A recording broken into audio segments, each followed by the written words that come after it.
भीमापुर गांव में एक भीमा नाम का और एक किशन नाम का एक आदमी रहा करता था।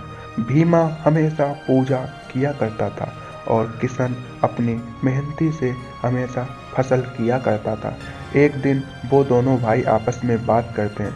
अरे भाई भीमा, अरे किशन भाई, हाँ बोलो। क्यों ना हम लोग ज़मीन खरीदते हैं। बात तो तुम्हारी सही है, हम लोग ज़मीन खरीद लेते हैं। अब हम लोगों का परिवार भी बड़ा हो गया है। हाँ भैया, काहे नहीं, हम ज़मीन खरीदते हैं और उससे हम लोग अपने परिवार को भी पाल लेंगे। ठीक है, और ज़मीन का भाव पूछते हैं। तभी वो दोनों ज़मीन पूछने के लिए वहाँ पर मुंशी जी के पास जाते हैं। अरे मुंशी जी, ज़मीन क्या भाव है? अरे अरे भाई, ज़मीन के लिए ही बैठे हैं हम। ज़मीन बताओ। देखो 10,000 बीघा है। अरे भैया, ये तो बहुत महंगी है। अरे अरे, आपको लेना है तो लीजिए। भाई साहब, मैं तो अभी ज़मीन पूछने आया था। अरे जाओ जाओ यार, अपना काम करो। भाई साहब, हम अब कल लाएंगे। अरे जाओ यार, मुझे पता है तुम लोग ज़मीन नहीं खरीद पाओगे, ज़मीन तो महंगी होगी। वह दोनों बहुत ही ज़्यादा सोच में पड़ जाते हैं। तभी भीमा और किशन अपने घर चले आते हैं। तभी किशन कहता है, अरे भाई भीमा। अरे हाँ भैया, बोलो। अरे क्यों ना हम लोग अपने दोनों लोग रुपए जोड़ लें और उससे हम लोग एक खेत खरीद लें और जो भी फसल होगी आधी आधी बांट लेंगे। भैया बात तो तुम्हारी ठीक है, चलो अब हम लोग चलते हैं। तभी वह लोग पैसे इकट्ठे कर कर मुखिया जी के पास जाते हैं और वहाँ पर वह एक खेत खरीद लेते हैं। अब वह दोनों बहुत ही ज़्यादा खुश थे। खेत की जुताई थी।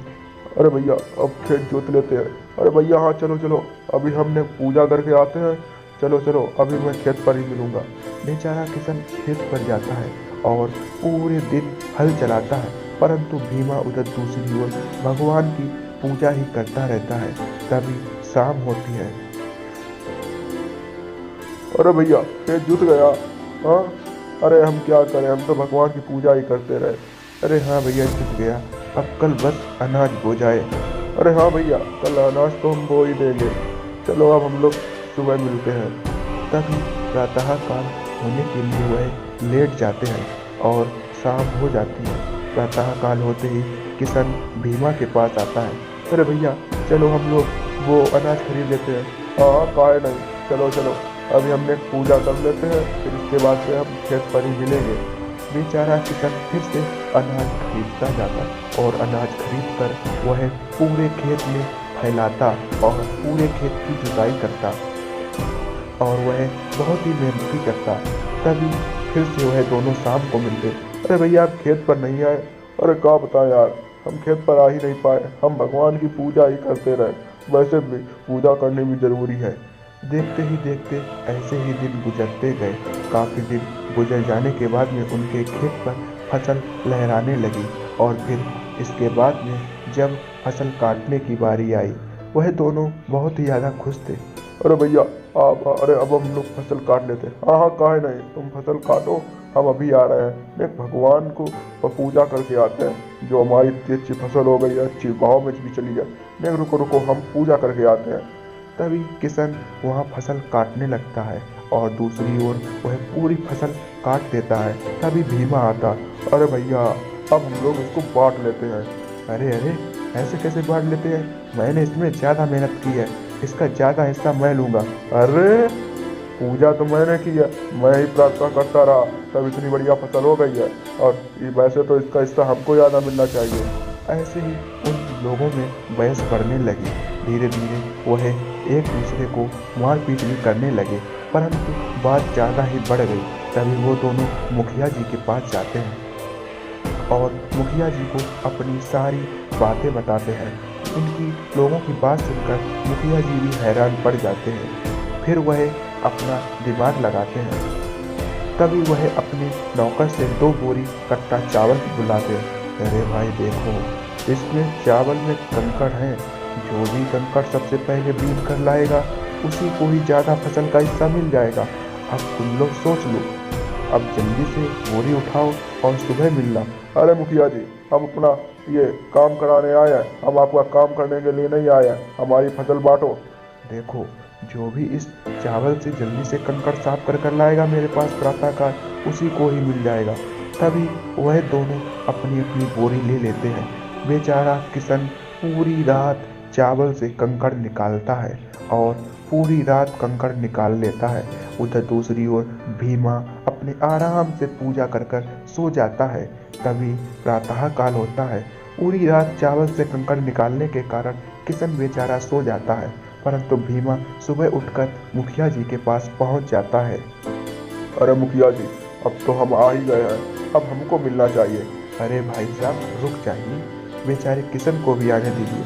अरे भाई साहब देखो, हम नहीं जानते मुखिया जी, वो अभी तक नहीं आया है तो इसमें मेरी क्या गलती है। अरे रुक जाइए, क्या दिक्कत है, उसको भी आ जाने दीजिए, तभी फैसला होगा।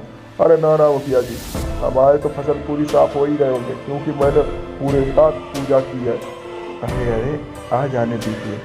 तभी काफ़ी देर इंतजार करने के बाद में भी किशन नहीं आता है। तभी मुखिया जी भी बहुत ही ज़्यादा क्रोधित हो जाते हैं और मुखिया को भी बहुत ही ज़्यादा गुस्सा आ जाता है। तभी वह पूरे लोग किशन की ओर घर की ओर चलने के लिए तैयार हो जाते हैं। तभी वो दोनों किशन की घर की ओर निकल पड़ते हैं। तभी मुखिया जी भी किशन के घर जाने के लिए तैयार हो जाते हैं। तभी वह गोपाल, भीमा और मुखिया जी किशन के घर पहुंच जाते हैं तो वह देखते हैं कि किशन ने सारे चावल से कंकड़ निकाल दिए हैं और सुबह नींद लगने के कारण वह लेट जाता है। तभी किशन की आंखें खुल जाती हैं और वह उठता है और तभी मुखिया जी से कहता है, अरे अरे मुखिया जी, हमको माफ़ कर दें। अरे क्या होता है, रात भर कंकड़ से ये चावल से कंकड़ निकाले, इसलिए सुबह मेरी आंख लग गई।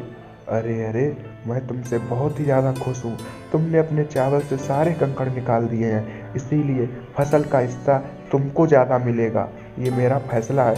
अरे मुखिया जी, पर हमारे भी तो चावल साफ हो गए होंगे।